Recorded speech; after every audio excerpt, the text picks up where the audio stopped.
Kemelut politik Parti PKR pada Mei 2025 yang berakhir dengan bekas Timbalan Presiden Rafizi Ramli dan bekas Naib Presiden Nik Ahmad meninggalkan pentas dalam Kabinet.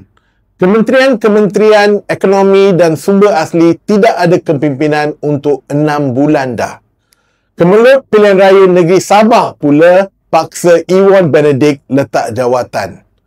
Tengku Zafrul Tengku Abdul Aziz yang menjadi menteri untuk Perdana Menteri Perikatan Nasional, Barisan Nasional dan Pakatan Harapan sudah habiskan 6 tahunnya sebagai senator dan terpaksa keluar daripada Kabinet.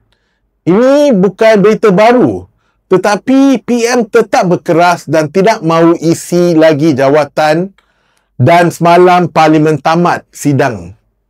Yang kita dapat berita yang sama, iaitu akan berlaku pengisian tidak lama lagi. Soalan kami, bagaimana kementerian boleh berfungsi secara efektif tanpa menteri?